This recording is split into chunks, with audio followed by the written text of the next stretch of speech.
నియోజకవర్గ కేంద్రాలలో advance technology centres ను ఏర్పాటు చేస్తున్నట్లుగా భూపాలపల్లి ఎమ్మెల్యే గండ్ర సత్యనారాయణరావు అన్నారు. భూపాలపల్లి ఎమ్మెల్యే క్యాంపు కార్యాలయంలో కాంగ్రెస్ నేతలతో కలిసి ఎమ్మెల్యే ఏటీసీ గోడ పత్రికను ఆవిష్కరించారు. ఈ ఏటీసీలో 2 ఏళ్ల కాల పరిమితి కలిగిన 6 అడ్వాన్స్ టెక్నాలజీ కోర్సులు ఉన్నట్లుగా చెప్పారు.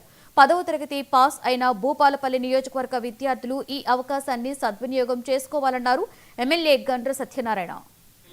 నియోజకవర్గ కేంద్రంలో గౌరవ ముఖ్యమంత్రి రేవంత్ రెడ్డి గారు మొదటి విడతలో అడ్వాన్స్ టెక్నాలజీ సెంటర్ అంటే 10వ తరగతి పాస్ కాగానే అడ్వాన్స్ టెక్నాలజీ సెంటర్ 50 కోట్ల రూపాయలతో ఈరోజు సెంటర్ మంజూరు చేసి సెంట్రల్ ఏసీతో క్లాసులు నడుపుతూ అప్రెంటిసీ టైపు ఏదైతే ట్రైనింగ్ పొందేటువంటి వ్యక్తులు అంత బటన్ సిస్టమ్ ఇంతకుముందు ఫిట్టర్ కానీ మోటార్ మెకానిక్ కానీ డీజిల్ మెకానిక్ కానీ ఏదైతే వ్యక్తులు కట్ చేసేది ఇప్పుడు రోబో సిస్టమ్ తోని బటన్ సిస్టమ్ తోని ఏదైతే చదువుకునేటువంటి విద్య 6 కోర్సులతో ఈ రోజు మొదటి సంవత్సరము 1 సంవత్సరం కోర్సులు 3, 2 సంవత్సరాలు చదివేటువంటి కోర్సులు 3. ఈ 6 కోర్సులలో 10వ తరగతి పాస్ అయినటువంటి విద్యార్థులు మీరు ఈ అడ్వాన్స్ టెక్నాలజీ సెంటర్ లో చేసి చదివితే నిరుపేదలు గనక ఉండి చదువుకోలేని స్థితిలో ఉంటే మొదటి సంవత్సరంలోనే టాటా కంపెనీ టైఅప్ చేసి నెలకు 20,000 రూపాయలతో ఈ యొక్క మరి నూనె మీసం చదువుకునేటువంటి విద్యార్థులకే ఉద్యోగాలు లభించే విధంగా గౌరవ ముఖ్యమంత్రి గారు రేవంత్ రెడ్డి గారి నాయకత్వంలో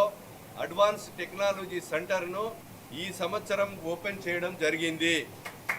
179 సీట్లలో 40 సీట్లు ఫిలప్ అయినాయి. ఇంకా 130 సీట్లు ఉన్నాయి. ఈ 130 సీట్లలో మీ పేరెంట్స్ అందరు దయచేసి ఒకటే విద్యార్థులకు తెలుసు 10వ తరగతి కాగానే ఎంపీసీ, బీపీసీ, సిఈసి మీరు ఎంపీసీ పోయి బీటెక్ చదివినా ఎంటెక్ చదివినా పిహెచ్డీలు చేసినా ఉద్యోగాలు లేక రోడ్ల మీద వేలాది మంది లక్షలాది మంది తిరుగుతున్నారు. కనుక ఇందులో అడ్వాన్స్ టెక్నాలజీ సెంటర్ కనుక తీసుకొని మొదటి సంవత్సరం ఉత్తీర్ణులైతే